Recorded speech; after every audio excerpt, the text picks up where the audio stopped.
오늘 말씀 제목은 포기하지 않으리 사무엘상 24장 16절서부터 22절까지 말씀으로 복음을 증거하겠습니다. 우리 인사하겠습니다. 원장님, 공주님 사랑합니다. 왕자님, 공주님 사랑합니다. 네, 왕이신 하나님의 자녀, 공들여 만드신 주님의 작품. 우리는 왕자고 다 공주입니다. 우리 왕자님처럼, 그 공주님처럼 이 세상에 어깨 피고 우리 살아가기를 간절히 소망합니다. 사랑하는 우리 오멜교회 성도 여러분, 그리고 영상으로 설교를 듣고 있는 모든 분들, 우리 진심으로 환영합니다. 주님의 은혜가 지금 이 시간에 여러분들과 그리고 저와 함께하기를 소망합니다. 오늘 우리에게 주시는 그 말씀을 통해 주님의 위로와 은혜와 또 감사가 넘치는 시간이 되기를 간절히 기대합니다. 우리는 살아가면서 정말 많은 순간들을 포기하고 싶은 순간들이 많으셨을 거라 생각됩니다. 어떤 사람과의 관계를 포기하고 싶었을 때, 그리고 열심으로 노력했는데 결과가 보이지 않아서 때로는 자기 자신에 대해서도 포기하고 싶을 때가 너무나 많이 있음을 우리는 경험하며 살아갑니다. 오늘은 사울의 입장에서, 다윗의 입장에서, 하나님의 입장에서 포기에 대해 알려주실 때 저와 여러분들에게 은혜의 시간들이 되시기를 간절히 소망합니다. 사울이 포기했던 건 포기하지 않으려고 했던 건 무엇이었었고, 다윗이 무엇을 포기하지 않았고, 하나님은 무엇을 포기하지 않았는지 오늘 말씀을 통해서 우리가 깨닫는 시간들이 되시기를 간절히 소망합니다. 그리고 이 포기에서 우리가 무엇을 포기해야 될지, 그리고 우리는 무엇을 포기하지 않아야 될지, 또한 무엇을 기대해야 될지 오늘 이 시간에 깨닫는 시간들이 되기를 간절히 기대하고 또한 소망합니다. 우리 첫 번째, 우리 사울은 어떤 것을 포기하지 않았을까요? 우리 먼저 사울의 입장에서 생각해 보았으면 좋겠습니다. 사울은 다윗을 끝까지 죽이려고 했습니다. 왜 그가 다윗을 죽이려고 했을까요? 다윗은 사실 사울에게서 아무 해를 끼치지 않았습니다. 하지만 사울은 자신의 마음속 미움과 시기심을 결코 포기하지 못했습니다. 오늘 본문을 보면 다윗이 자신을 해치지 않고 오히려 자기를 살려주었다는 사실을 깨닫고 사울은 울면서 이렇게 말하고 있습니다. 우리 다 같이 17절 읽겠습니다. 다 같이 17절. 다윗에게 이르되 나는 너를 학대하되 너는 나를 선대하니 너는 나보다 의롭도다. 다윗에게 이르되 나는 너를 학대하되 너는 나를 선대하니 너는 나보다 의롭도다 라고 누구의 고백일까요? 사울 왕의 고백입니다. 하지만 여러분, 사울은 결코 그 순간 울면서 말은 하였지만 자신의 마음속 깊은 미움과 집착은 끝까지 내려놓았을까요? 안 내려놨지. 끝까지 내려놓지 못했습니다. 사울은 잘못된 집착과 미움을 포기하지 못한 채 결국 스스로 무너뜨리고 있다는 것입니다. 이 사울을 무너뜨린 것이 다윗이었습니까? 아니요. 하나님이셨습니까? 아니면 주변 사람이었습니까? 스스로 무너진 거지. 사울을 무너뜨린 것은 자신의 깊은 곳에 자리 잡고 있는 미움입니다. 시기입니다. 질투입니다. 불안함입니다. 하나님께서 나를 기름 부어 세우셨지만 하나님께서는 그것을 철회하고 다른 사람에게 주었다는 것을 그는 알았습니다. 그것 통해서 그에게는 불안함과 시기와 또한 그 사람이 누군지 점점 드러나는 모습들을 볼 수 있었습니다. 그래서 그것이 그 마음의 병으로 남아 그것은 결국엔 자신이 무너지는 순간이 오게 됩니다. 사울 왕은 무너뜨린 게 하나님이십니까? 아닙니다. 그 무너뜨린 건 뭐예요? 스스로 무너져. 네, 자기 스스로. 그가 사무엘에게 자신의 그 후회된다는 그 말씀을 들었을 때 그때 사울 왕이 했을 수 있었던 건 무엇이었을까요? 그쵸. 회개하여 나아가는 것밖에 없지 않았습니까? 그가 끝까지 자신의 이름과 자신의 그 능력과 자신의 그것들을 기대하지 않은 것이 아니라 끝까지 하나님 앞에 무릎 꿇고 지금이라도 나아갔다면 하나님은 바꾸셨을 거라 생각이 되어집니다. 하지만 여러분, 사울은 지금 이 말은 어떻게 해서 이런 말들이 나왔을까요? 이 17절의 말은, 후회의 말은 이 상황 가운데에 자신의 목숨이 어떻게 죽을 뻔한 거를 살아났잖아요. 그쵸? 그 위기 가운데에, 다윗의 어쩌면 자비로, 다윗의 어쩌면 그 배려로, 그런 것들로 인해서 죽을 수도 있었는데, 살아났으니까, 살고 있으니까, 그거에 대한 안도감과 그걸로 인해서 다윗에게 이르되 나는 너를 학대하되. 자기가 다윗을 학대한 거는 자기 스스로 또한 알고 있죠. 그쵸? 학대하되 너는 나를 선대하니 너는 나보다 의롭도다 라고 지금 말하고 있는 겁니다. 그런데 사울왕은 끝까지 포기하지 못했습니다. 다윗을 죽이려고 하는, 다윗을 미움 속에서, 시기 속에서 그는 끝까지 이 상황 가운데, 지금 이 상황 가운데에 다윗이 베풀었던 그런 걸로 자기의 목숨을 취하지 않고 어쩌면 넘어갔다는 그것만으로 안도감으로 그 상황 가운데 다윗에게 이와 같은 은혜의 말들을 말하고 있지만 그의 삶 뒤 돌아서 보니 다윗은 어때요?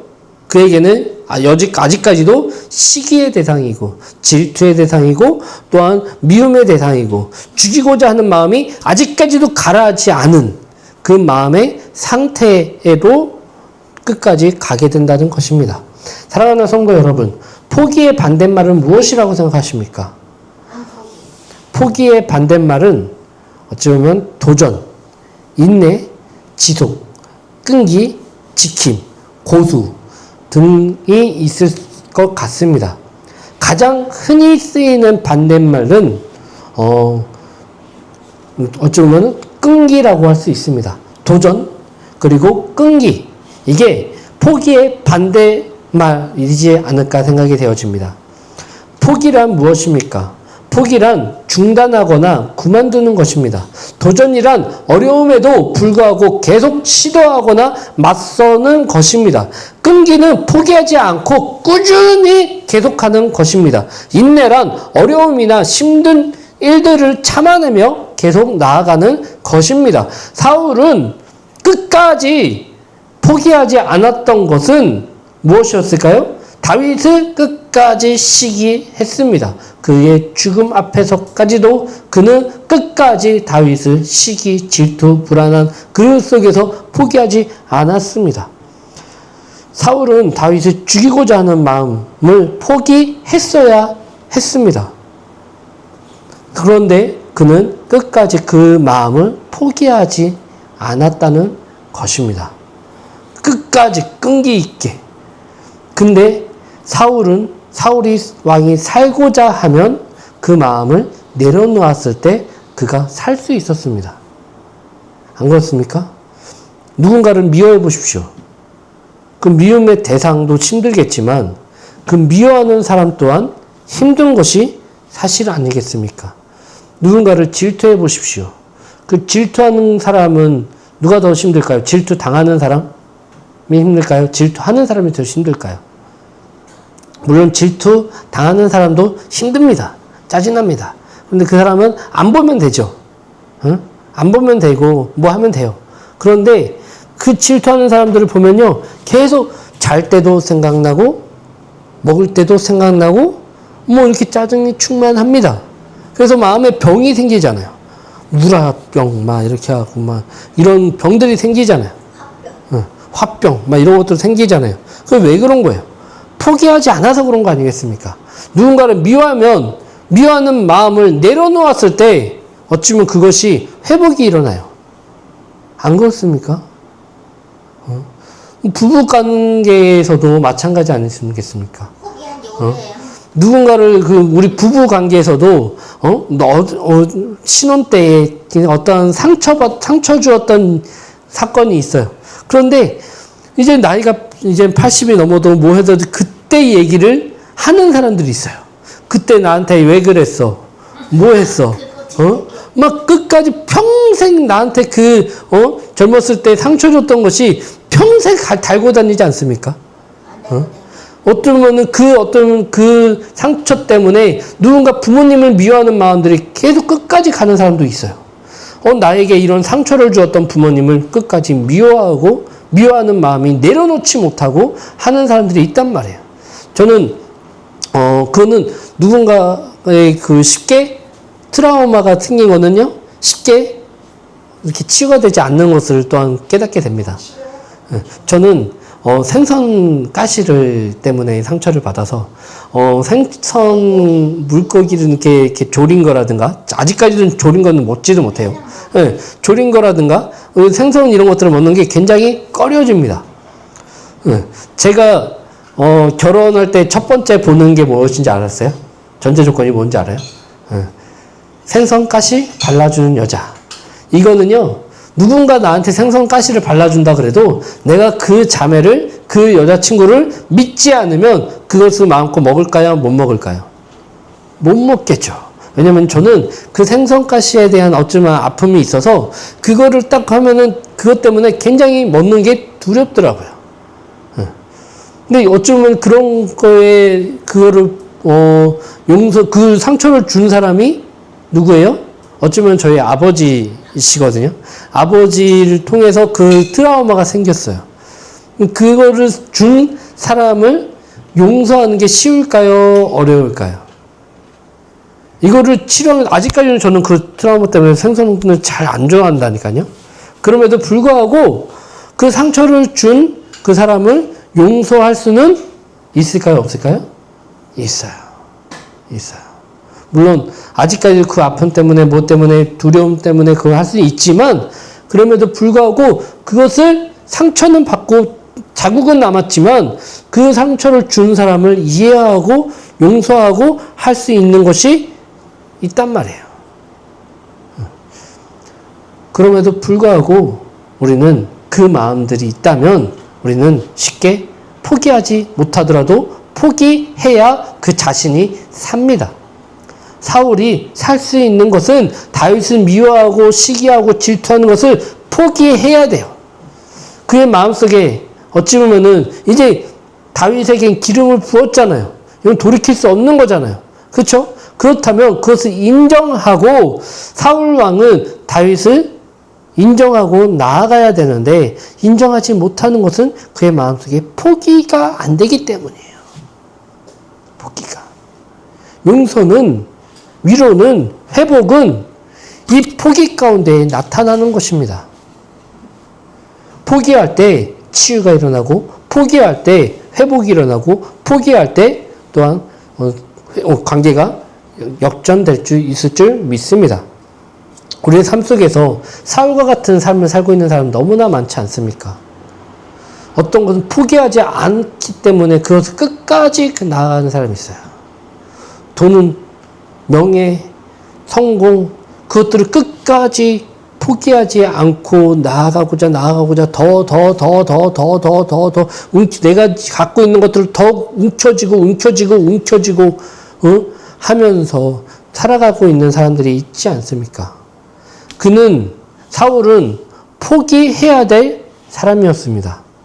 그의 마음속에서 다윗을 향한 그 마음을 포기하고 인정해야 되는데 그는 끝까지 포기하지 않았다는 것입니다.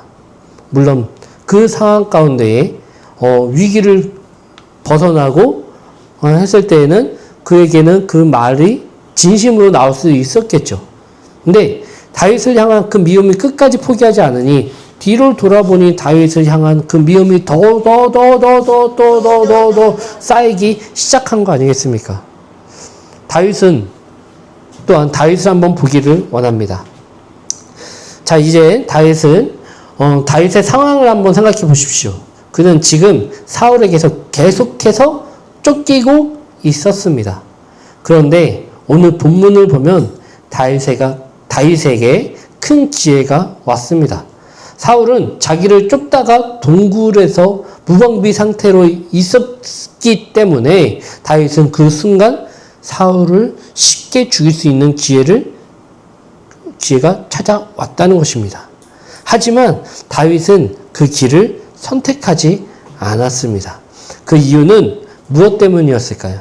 다윗은 하나님 앞에서 옳은 일을 포기할 수 없었기 때문입니다. 다시 한번, 하나님 앞에서 옳은 일을 포기할 수 없었기 때문에 사울 왕을 죽일 수 있는 기회가 왔을 때 그를 죽이지 않을 수 있었던 것입니다. 10절 다 같이 한번 읽겠습니다. 10절. 오늘 여호와께서 불에서 왕을 내 손에 넘기신 것을 완해하셨을 것이니이다. 어떤 사람이 나를 원하여 왕을 죽이라 하였으나 네가 왕을 아껴 말하기를 나는 내 손을 들어 내 주로 해하지 아니하리니 그는 여호와의 기름 부음을 받은 자이기 때문이라 하였나이다. 아멘. 다윗의 입장에서 사울 왕을 죽일 수 있는 절호의 기회였습니다. 그런데 그가 사울 왕을 죽이지 않는 이유는 그가 지금 얘기하고 있잖아요. 오늘 여호와께서 굴에서 왕을 내 손에 넘기신 것을 왕이 아셨을 것이니이다. 어떤 사람이 나를 권하여 왕을 죽이라 하였으나 그 주변에 같이 있었던 그 사람이 다윗에게 은근히 아주 조용한 말로 말합니다. 지금 하나님께서 주신 그 기회입니다. 이 기회를 잡고 그 사울 왕을 죽이십시오 라고 하였을 때 그 말에 흔들렸을까요? 흔들리지 않았을까요? 다윗은 흔들리지 않았습니다. 내가 왕을 아껴 말하기를 나는 내 손을 들어 내 주를 해야지 아니하리니 그는 여호와의 기름 부음을 받은 자이기 때문이라 하였나이다. 아멘. 그가 사울을 해하지 않는 이유는 무엇이었어요? 그가 하나님의 기름 부음을 받았던 사람이었기 때문이라는 거예요. 그 하나님께서 기름 부은 그 사람을 내가 함부로 그를 칠 수 없다는 것이에요. 세상 사람들은 어찌 보면 다윗을 속이려고 했어요. 주변에 있는 그 사람들은 사울 왕이 자신 그 동굴 안에, 그 껌껌한 그 동굴 안에 그가 왔을 때 그를 죽일 수 있는 상황 가운데 있었을 때 사람들은 얘기합니다. 하나님께서 주신 기회다. 하나님께서 허락한 기회이니 하나님께서 그를 죽이라고 지금 이 자리에 그를 보낸 것이다 라고 아주 달콤한 말로 그에게 말을 하였을 것입니다. 순간적으로 다윗이 흔들렸을까요? 흔들리지 않았을까요? 내가 만약에 다윗이었으면 흔들렸을 것 같아요. 원수. 내가 지금 무엇 때문에 도망자 신사가 됐어요? 그는요, 잘못한 게 있어요, 없어요? 없어요. 그가 기름 부었을 때, 사무엘이 와서 자기를 기름 부었을 때, 축복했을 때, 그가 원해서 그 축복을 받았나요? 기름 부음 받았나요? 그가 받았던 이유는 뭐예요? 하나님께서 선택하셨기 때문에 기름 부은 거잖아요. 그가 잘못한 게 있어요, 없어요? 없어요. 전쟁에 나가라 그래서 나갔고, 그 전쟁 가운데 하나님을 의지함으로, 하나님과 동행함으로 그 싸워서 백전백승 하듯이 거의 모든 전쟁 가운데 승리하여 돌아왔고, 백성들이 자신들을 칭찬할 때 내가 그 백성들을 속여서 그들에게 얘기해서 나를 찬양하라, 나를 높여라 얘기한 것도 아니고 백성들이 자신을 높였을 뿐인데 그가 잘못한 게 무엇이었어요? 그가 잘못한 게 없을 뿐인데 그 말대로 그냥 순종하고 나아가 죽으라고 보낸 곳에 죽지 않고 그것밖에 없잖아요. 쟤는 죽으라고 보냈는데 죽지 않고 살아온 것밖에 없는데 그가 잘못한 게 무엇이었겠냐고요. 죽지 않아서 그거는 사울의 입장에서 거기 얘기한 거죠. 다윗에게는요. 다윗의 입장에는 그냥 목숨 걸어서 그 전쟁 가운데 나갔고 살아온 죄밖에 없잖아요.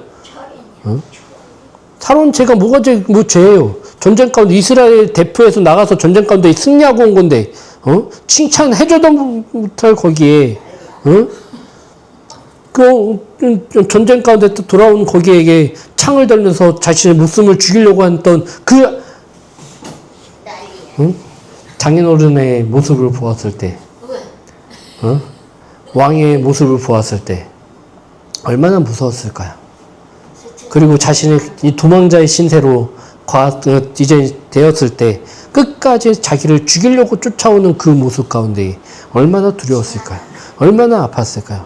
나 혼자도 지금 건사하기 힘든데 나를 믿고 따라오는 사람들이 지금 400명 이상의 지금 사람들이 나를 찾아왔고 그 무게가 그 심리 배가 되지 않겠어요?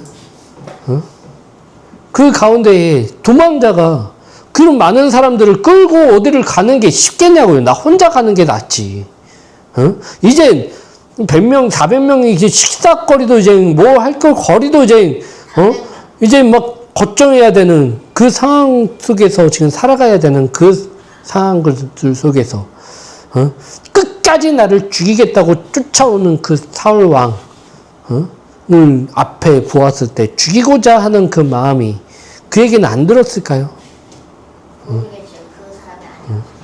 내가 만약에 다윗이었다면 그 마음이 아마 흔들렸을 것 같아요. 근데 그는 그거를 끝까지 포기하지 않았던 건 뭐예요? 하나님을 향한, 하나님의 뜻을 향한, 하나님께서 기름 부은 사람을 함부로 내가 그의 목숨을 빼앗을 수 없다는 그 믿음으로 그는 그것을 끝까지 지켰습니다. 그의 믿음을 끝까지 지켰습니다. 하나님께서 세우신 왕을 함부로 칠 수 없다는 그 믿음을 그는 끝까지 지켰다는 것입니다. 어찌 보면 끝까지 포기하지 않았던 것이 그에게는 큰 축복이었다라고 생각이 되어집니다. 왜 그럴까요? 만약에 사울 왕을 그가 다윗이 죽였다고 생각해 보십시오. 그렇다면 다윗은요 아마 왕으로 되었을 때 아마 반쪽짜리 왕밖에 되지 않았을까요? 사울 왕이지만 사울은 또 왕이지만 어쨌든 간에 아신에 걸려가지고 막 지금 정신 나간 짓거리를 하고 있는 왕이지만 이스라엘의 어찌 보면 반쪽짜리 왕이란 말이에요. 남유다 백성들은 아직까지도 왕을 인정하지 않았어요. 남유다 백성들은요, 그들은 아직 왕을 인정하지 않았단 말이에요. 그렇기 때문에 어쨌든 간에 그를 인정하는 10지파 정도만 그들이 그 이스라엘, 그 사울 왕이 다스렸던 거예요. 그런 아직까지는 완전하지 않은 그 사울 왕. 그런데 그를 죽였다 했을 때 사울, 아무리 거기에 그렇고 하더라도, 예, 거기에 왕을, 우리가 세운 왕을, 하나님께 세운 왕을 죽였어? 우리 인정 못해. 라고 할 수 있는 사람들이 있을까요? 없을까요? 있죠. 아무리 못나고, 아무리 머리가 나쁘고, 아무리 뭐 하는 그 사람이라고 하더라도, 그와 같은 그 사람을 따르는 백성이 있어요? 없어요? 있잖아요. 우리 그런 사람들 요즘에 보고 있지 않아요? 탄핵된 누구를 보더라도, 그 사람을 따르는 사람들이 꼭 있잖아요. 그 사람을 향해서, 이렇게 하는 사람들이 있잖아요. 지지하고 뭐 하는 사람들이 있잖아요. 만약에 다윗이 사울왕을 죽였을 때, 그 사람들이 반발하여 일어나지 않았을까요? 그 일어난 사람들이 더 모여서 그 한 세력을 이루고 다윗에게 큰 적이 되어서 돌아오지 않았을까요? 다윗은요, 하나님을 향한 그 믿음으로 그것을 지켰어요. 사울 왕을 해하지 않는다는 것, 어쩌면 그 자신의 믿음을 포기하지 않은 거예요. 그 세상의 유혹에 넘어가지 않은 거예요. 자신의 믿음을 끝까지 지키고 나아가니까 나중에 우리는 후대를 알잖아요. 그의 미래를 알잖아요. 이스라엘 모든 사람들이 따르는 왕으로 살아갑니다. 인정받았습니다. 어쩌면 어떻게까지 인정받냐면요. 먼저 남유다의 왕으로 인정받습니다. 누가? 다윗이요. 다윗이. 그리고 누구한테 인정받을까요? 북이스라엘 사람들에게 왕으로 인정받습니다. 그것도 누구한테 인정받을까요? 예루살렘은요, 북이스라엘의 남유다의 거기 어쩌면 중간에 위치해 있지만, 그거는 어쩌면 독립된 그 나라의 거기였어요. 근데 거기 또한 다윗이 왕으로 인정받습니다. 몇 개의 나라? 지금 어쩌면은 분열된 이스라엘, 남유다, 북이스라엘 두 나라가 지금 남북을 우리나라 갈라져 있는 것처럼 그 왕으로, 그다음에 북이스라엘의 왕으로 인정받았어요. 그리고 이 중간에 위치할 수 있는 종교적으로, 군사적으로, 어쩌면 정치적으로 아주 중요한 예루살렘. 우리 지금도 거기 나와 있잖아요. 그렇죠? 예루살렘 아시죠? 예루살렘 성. 거기 중심의 그곳에 왕으로 인정받았던 왕이 누구예요? 그 이스라엘 백성의 그 중에서 왕 중에 이와 같은 왕으로 인정받은 사람이 한 명도 없어요. 다윗 이후로는. 이전에도 없었고요. 그리고요, 모압, 암몬, 그 다음에 그런 사람들이 여기 주변에 있는 거기들은요, 왕으로까지는 거기는 아니었지만, 어쩌면 속국처럼 그것에 조공을 바치고, 왕의 그거를 할 때에 다윗의 허락을 받고 움직이고 뭐하고 하는 그런 속국으로 나라를 다스렸어요. 실제로는 한 5개의 나라를 그가 5개에서 6개 정도의 나라를 그 왕으로 통치한 유일한 왕이 다윗이었단 말이에요. 그 역할을 했던 게 뭐예요? 바로 이와 같은 믿음을 포기하지 않았기 때문입니다. 하나님께서 주신 그 믿음, 그것을 포기하지 않았을 때 그 유혹에 넘어가지 않았던 왕이었기 때문에 가능한 거 아니었겠습니까? 그렇다면 우리는 하나님께서 무엇을 포기하지 않으셨을까 한번 보기를 간절히 소망합니다. 19절 다 같이 한번 읽겠습니다. 사람이 그 원수 만나면 그를 평안하게 가게 하겠느냐. 내가 오늘 내게 행한 일로 말미암아 여호와께서 내게 선으로 갚으시기를 원하노라. 아멘.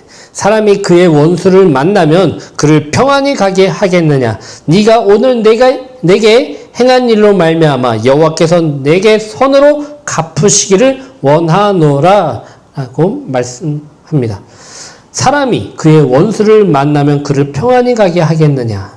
네가 오늘 내가 행한 일로 말미암아 여호와께서 네게 선으로 갚으시기를 원하노라.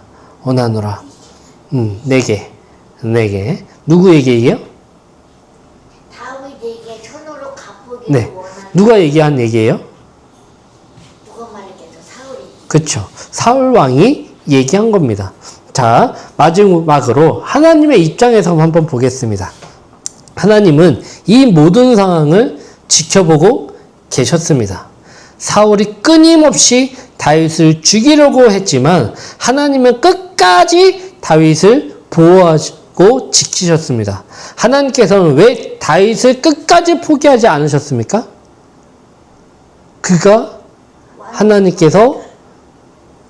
하나님께서 선택하셨긴 때문만은 아닐 것입니다. 왜요? 그는 하나님을 사랑했잖아요. 신뢰했잖아요. 경외했잖아요.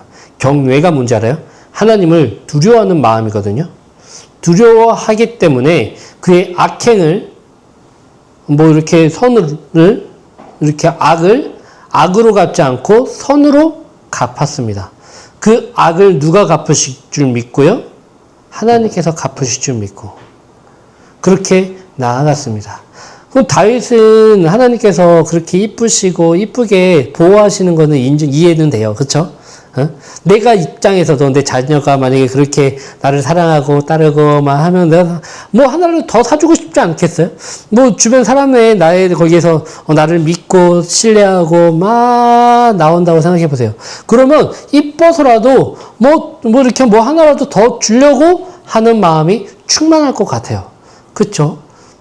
근데 하나님께서 포기하지 않은 사람은 다윗만이었을까요? 사울 왕이 다윗을 끝까지 죽이려고 찾아왔을 때 하나님이 지키셨죠. 그쵸? 다윗이 전쟁 가운데 나갔을 때 어쩌면 매 전쟁마다 선두로 나가는 전투하는 사람들이 있어요. 그쵸? 이 전쟁의 선두는요, 지금이야 뭐 한다고 하죠. 어쩌면 뭐 이렇게 선빵이 중요하다 뭐 한다고 얘기하잖아요. 어쩌면 싸움할 때. 저는 그 학교 다닐 때만 그런 얘기예요. 선빵이 누가 먼저 날리고 어떻게 임팩트를 주느냐에 따라서 싸움은 이기고 지고 거기가 할 수 있다. 그래서 먼저 때려 먼저 쳐 하면서 누가 먼저 거기를 하느냐 기선제압을 하느냐에 따라서 뭐 이렇게 그 싸움에서 이기느냐 지느냐 막 이런 것들이 갈라질 정도로 막 이런 얘기를 합니다. 전쟁 가운데는 마찬가지예요. 이 전쟁 가운데 제일 먼저 나가가지고 전투를 해서 이기느냐 지느냐에 따라서 이 전쟁에 지가 살고 못 살고가 정해지고요. 그걸로 인해서 이 전쟁의 승리냐 패전이냐가 또한 나눠질 수 있을 정도로 그만큼 중요한 전쟁입니다. 그 전쟁 가운데 매 번마다 다윗은요, 죽어라 선두에 나가는 거예요. 죽어라. 거의 매번 나가가지고 가면은 이기고 돌아오고 막 그런 것들이 태반이었단 말이에요. 누가 지키셨어요? 하나님께서 끝까지 그를 포기하지 않으시고 끝까지 매 전쟁마다 나아가셨어요. 함께 싸우셨어요. 지키셨어요. 보호하셨어요. 만약에 하나님께서 끝까지 잠깐 잊어먹고 딱 이렇게 다윗을 안 지켰다고 생각해 보세요. 그냥 우리가 가다가 삐끗해가지고 넘어져가지고 돌아가신 분도 있잖아요. 그냥 이렇게 넘어졌는데, 순간적으로 넘어졌는데, 이렇게 모서리에 머리를 부딪혀가지고 이렇게 해갖고 죽는 분도 많은데, 그 전쟁 가운데 목숨 걸고 막 전쟁 가운데 필사적으로 싸우는데, 남을 죽이지 않으면 자신 죽기 때문에 얼마나 필사적으로 싸우겠어요. 순간 딴 생각하거나 순간 뭐 하면 그냥 목숨을 빼앗는 게 전쟁 아니었어요? 하나님께서 그럼에도 매 순간마다 끝까지 다윗을 포기하지 않으셨던 거. 그리고 하나님께서는 다윗만 포기하지 않았다 생각할 수 있지만 하나님께서는 또한 포기하지 않은 사람이 있어요. 어찌 보면 다윗의 인생에서 악역으로 나온 이 사울 왕은 하나님께서는 그를 끝까지 그럼에도 불구하고 포기하지 않으셨을까라는 생각을 합니다. 하나님께서는요, 능력이 없으신 분 아니시잖아요. 그쵸? 모든 것의 주인이시고, 모든 것들을 할 수 있으신 분이에요. 심지어, 그냥 벌 하나라도 사람을 죽이실 수 있는 능력이 있으신 분 아니에요? 말벌들만 하나만 이렇게 보내보세요. 그 사람에게 보내면, 그 사람이 말벌을 쏘여서도 죽잖아요, 사람이. 그만큼 사람은 연약한 존재 아니겠어요? 죽을 수 있는, 거기는 하나님께 입장에서는 너무나 간단해요. 태풍, 한 번 이렇게 온다고 생각해보세요. 그걸 자연재해면 하나만으로도 사람은요, 너무나 그냥 속수무책으로 그냥 자기 목숨의 위협을 받을 수 있는 미약한 존재 아니었어요? 자, 그렇다면 하나님께서는 자신을 떠난, 어찌보면 자신의 교만함으로 자신을 이용하고 있는 사울왕을 죽일 수 있을 기회가 있을까요? 없을까요? 그의 목숨을 빼앗을 수 있는 기회가 있을까요? 없을까요? 있죠. 근데 하나님께서는 그를 끝까지 살려두셨습니다. 할렐루야. 하나님께서는 그럼에도 불구하고 그를 끝까지 지키신 것을 볼 수 있습니다. 그의 목숨은요, 다윗의 손에서 해하지 않습니다. 그의 목숨은요, 어찌보면 전쟁 가운데에 작은 병사의 손에 그의 목숨이 이렇게 날아갈 정도로 어쩌면 그 상황 가운데에 이렇게 목숨을 죽게 됐거든요. 근데 그의 인생은요, 왕으로 다스리는 그 연수가 굉장히 길어요. 길단 말이에요. 그때 동안 하나님께서는 초반에 왕으로 등극하고 7년도 안 돼가지고 사울 왕이 하나님께서 그를 기름 부었던 것을 후회된다라고 말씀하셨던 정도로 그렇게 사무엘을 통해서 말씀을 증거하고 깨닫게 하고 돌아와라 기회를 줌에도 불구하고 그는 끝까지 교만함에 쌓여서 포기하지 않았잖아요. 응? 그 교만함을 포기하지 않았잖아요. 근데 하나님께서는 그럼에도 불구하고 그를 끝까지 살려두신 거는 그럼에도 불구하고 하나님은 그를 끝까지 포기하지 않으셨던 거예요. 그가 다시 그 교만한 마음을 내려놓고 자신에게 다시 돌아오기를, 다시 회복하기를, 다시 회개하기를 끝까지 기다리고 포기하지 않으셨던 것이 아닐까 생각이 되어집니다. 하나님은요, 다윗만 포기한 것이 아니라 사울 왕까지도 포기하지 않으셨다는 것입니다. 이것이 하나님의 사랑 아니겠습니까? 악한 사람이 빨리 그 악한 사람들은, 악한 죄를 지는 사람들은 참 빨리 좀 갔으면 좋겠는데, 벌을 받고 빨리 좀 거기 했으면 좋겠는데, 근데 그런 사람일수록 참 오래 사는 사람들이 있어요. 안 그래요? 진짜 우리나라에 많은 사람들에게 아픔을 주었던 대통령 있잖아요. 그쵸? 거기에서 재판 가운데 사형까지도 받았는데도 불구하고 끝까지 그냥 이렇게, 호의 받으면서, 하면서, 끝까지 그렇게 참, 오래도 사셨죠? 그쵸? 그걸 보면서, 하나님 좀, 너무한 거 아니십니까? 만약에 그의 결정으로 인해서 자기의 가족이, 자신의 아들이, 자신의 그 모든 사람들이, 자신의 친구가, 자신의 애인이, 자신의 어떤 그 사람들이 그의 손에서 죽임을 당했다고 생각해 보십시오. 그가 뉴스에 나올 때마다 그가 살아있는 것 그것만 보더라도 얼마나 치가 떨리겠어요. 근데 하나님은 그럼에도 불구하고 그를 끝까지 목숨을 뺏지 않으시고 살려주시는 그 마음, 하나님의 마음, 우리는 보았을 때 원망스럽죠. 하나님 왜 그러십니까? 저희 그에게 벌을 주셔도 거기 하는데 지금 끝까지 잘 먹고 잘 살고 이렇게 하면서 집에 보면은 그냥 호화스럽게 아니라 그냥 골프도 치면서 하면서 막 그냥 집에 아니면 무슨 대형 영화관을 만들어 놓고 하고 뭡니까 이게? 저들 때문에 내 배상 내 그 사람들이 죽게 되는 그 모습 가운데 살았는데 저 사람 때문에 저 사람의 결정 때문에 내 사람이 그 가운데 정신병에 걸려서 끝까지 그렇게 고통받다가 죽은 그 모습을 내가 지금 지켜보았는데 하나님 억울합니다. 하나님 뭐합니다. 그 눈물을 하나님께서 듣지 않으셨을까요? 하나님은요, 그 당한 사람 또한 하나님께서는 지키십니다. 포기하지 않으십니다. 그리고 그를 삼켜준 그 사람도 끝까지 지키시고 계십니다. 포기하지 않으십니다. 이 땅에 살아있을 때까지만이라도 빨리 그 기회를 하나님께 주신 이유는 그가 어차피 죽으면 지옥에 갈 것이 뻔하기 때문에 이 살아있는 동안만이라도 빨리 회개하고 돌아오고 용서받고 그런 모습을 끝까지 하나님은 원하고 계시지 않을까 하는 생각을 하게 됩니다. 이게 하나님께서는 포기하지 않는 마음이라 믿습니다. 사울을 끝까지 포기하지 않고 살려두는 것 보세요. 다윗의 입장에서 다윗에게 사울왕의 그 신하의 그 사람에게 고통받았던 사람들의 입장에서 보면 사울은 빨리 죽어야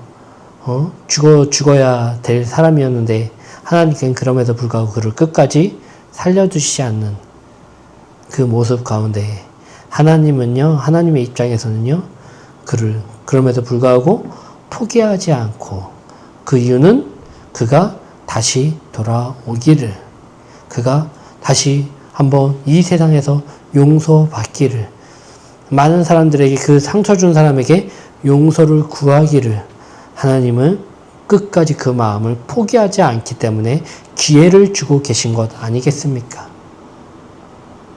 하나님의 마음은 그 마음입니다. 하나님이 포기하지 않는 이유는 그것 때문입니다. 그것을 우리는 헤아렸을 때에 하나님께서는 역사하실 줄 믿습니다. 다윗은 그 포기하지 않는 그 마음, 믿음의 마음으로 그의 인생은 끝난 게 아니었잖아요. 더 휘황찬란하게 그 믿음으로 지킴으로 인해서 하나님께 길을 열어주셨다는 것을 우리는 끝까지 보시기를 간절히 소망합니다. 기도하겠습니다.